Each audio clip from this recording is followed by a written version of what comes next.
Oh, good. Please, please, Yeah. please. Come. Oh, okay. Yes. Good. Sit down. Just to sit. Great, please. Yes, just. Okay, dus mag zu die eigenlijk, wat kiemen vegelig, und Krisen du herum, und Kreisen du herum. Sorry, das ist nicht weniger in Hebrew, Jiddisch nicht. Und Kreisen du herum, zu koppeln du, das Päckl in der Hand, das Häus in Asch und Brand, wir lassen sich mein Kind sichern nicht. Or sichern, depends where she comes from. Yeah, I have to say, suchen. Die Welt hat Gott vermacht. Die Gott ist closed off. I'm starting reading. Yeah, thank you. Die Welt hat Gott vermacht, in immer in Nacht. Sie wartet auf uns mit Scheuder und mit Schreck. Wir stehen beide da, in schwerer Schau, in weißem mit, wohin es wird der Weg. Man hat uns nacket bläut, verjugt von unser Reus, in Finsternis getrieben uns in Feld. In sturem Hogelwind hat uns begleitet, mein Kind begleitet uns in den Abgrund von der Welt. Thank you. People, yes. Are you a singer? Yes, she is. Yes, she is. She is. One of the best. Do you know that? One of the best. Do you know this song? I know it, yeah. Well, we sang it Wonderful. last year, yeah. So tell me your name first of all. My name is Smadar. Smadar. Very nice to meet you. Thanks. Take off my coat. Excuse me. So the translation is in the text. Just the beginning is, close your eyes, birds are coming and circling over your head. Our packages in our hands, our house in ashes and destroyed, and we go, my child, on a journey looking for happiness. Okay.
Bagleid, right?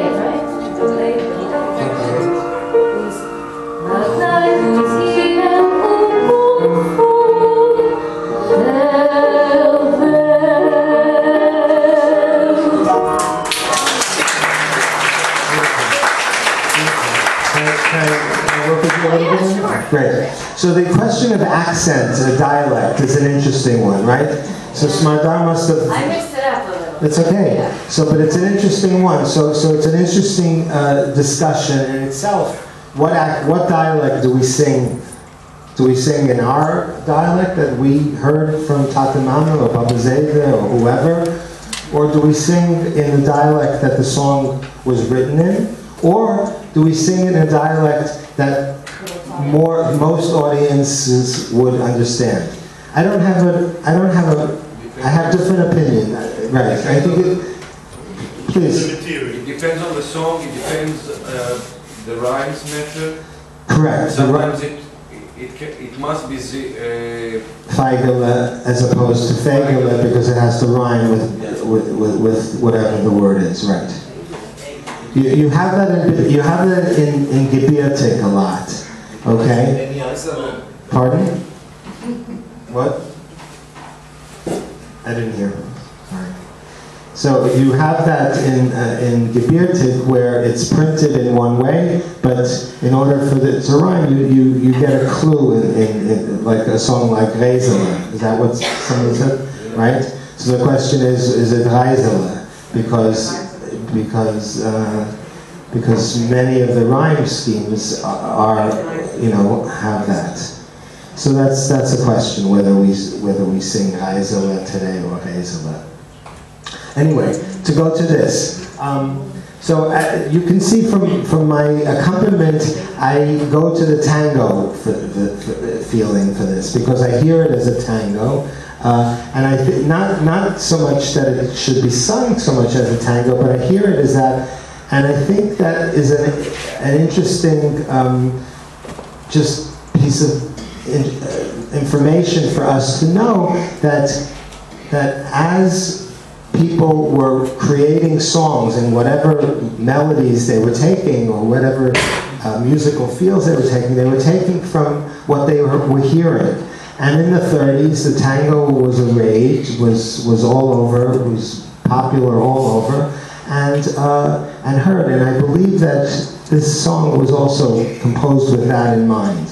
And I think it has there's a subliminal connection with the idea of tango exuding good times, love, sex, better times. And I think the choice is to use tangos, for instance, in a song like "Feeling" that we'll come to later, also it has that resonance for me. That's my take on it. So anyway, this was very beautifully and heartfelt sung. Smadar, thank you. And I just want to work with you a little bit on it. And now you know the words, right? Yeah. So don't use them. Connect with us. Tell us. Oh, I need them. A little. Yeah. So a little bit. Exactly. Keep looking. Exactly. And let's. I'll do it a little lower, just even a half a tone lower. Okay, just see it.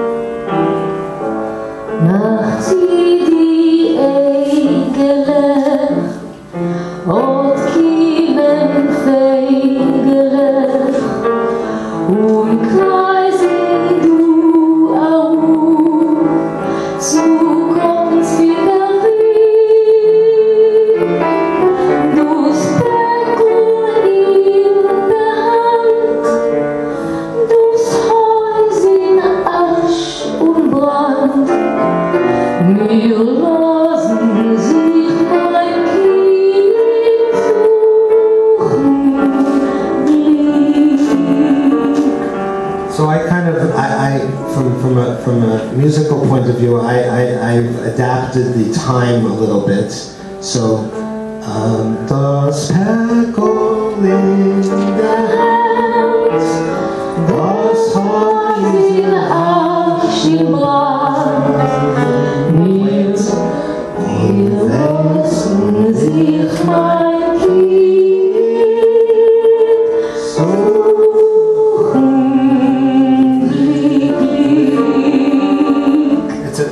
voice that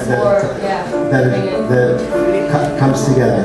So come again, and so who are you singing this song to? That's a good question. Right now I'm singing to you. Yeah. But who is it written to?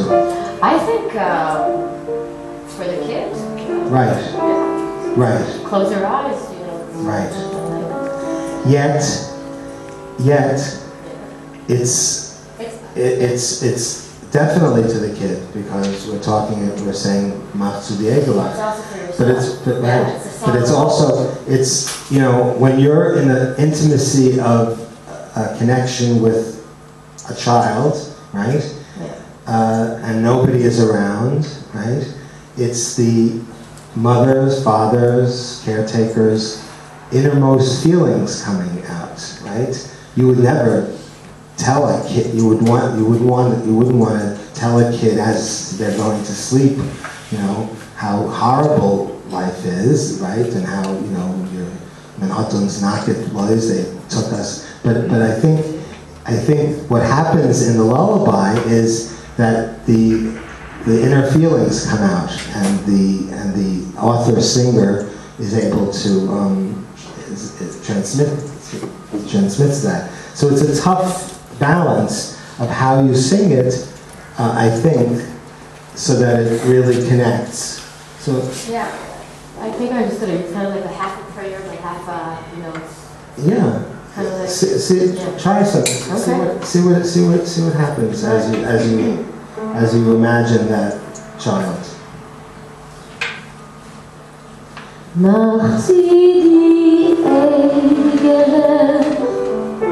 Und kiemen feigele und kreisen du auf, zu kommst dein Weg,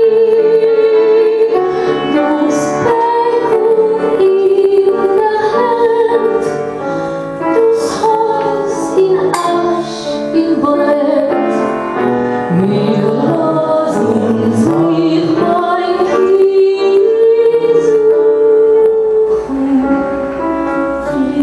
Let's go to the next one.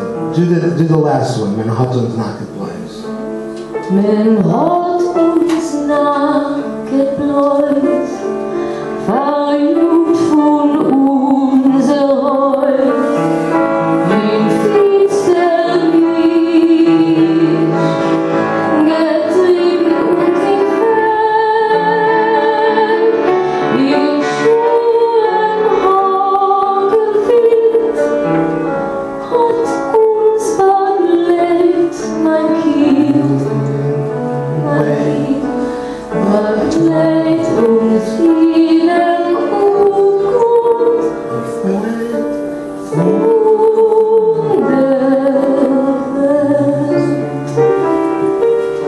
Very nice. You know, it's a very tricky balance, and subtle. It's a very subtle balance of how you approach it as you're singing it, and how all of a sudden, you know, after talking about Menhatun's Naked Blows, and they chased us and they made us go naked into the fields and shot us, and then, you know, when Sturm Hagelwind and storms Bagleit uns, mein Kind, accompanied us, were with us the whole time.